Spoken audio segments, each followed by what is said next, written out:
follow-up on evacuation. I'm from Ukrainian media, Welcome. I want to make it clear that United States did not evacuate their diplomats even during the worst day over the last 8 years.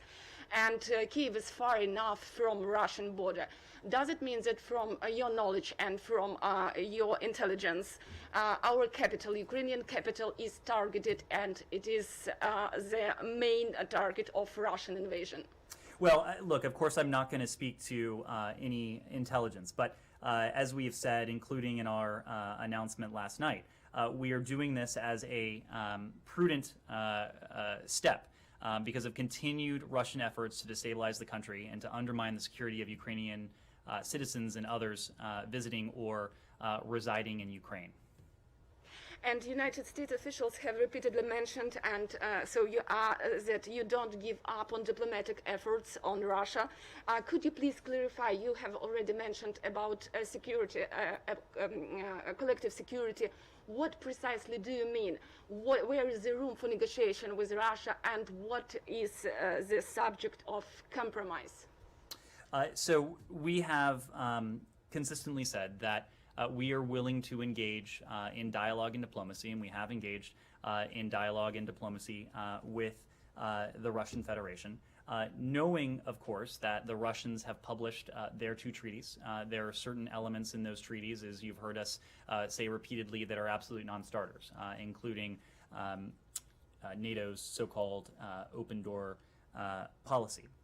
But there are other areas where dialogue and diplomacy could help improve our collective security, transatlantic security. I would make the point that even before this Russian military buildup along Ukraine's borders started, we had already undertaken two convenings of the Strategic Stability Dialogue.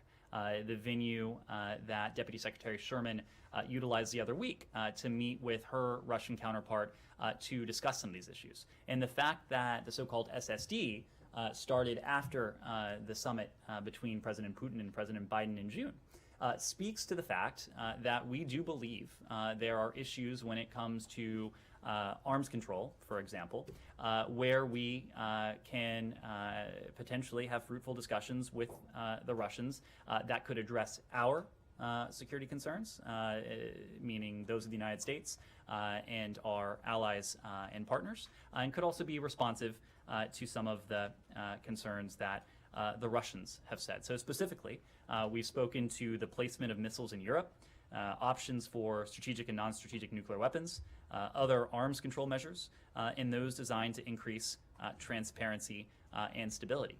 The key point in that is that any steps that we would take would not be concessions.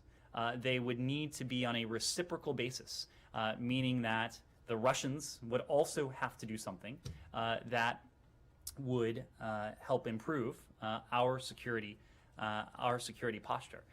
The final point on this, all of this has been and will continue to be conducted with thorough and full consultation with our allies and partners, and that includes Ukraine. When the Secretary met with President Zelensky, when he met with President Kuleba, or Foreign Minister Kuleba, when he spoke to Foreign Minister Kuleba on Friday after meeting with Foreign Minister Lavrov, we are in the practice of being fully transparent with our Ukrainian partners about the issues that are being discussed and the progress of those engagements.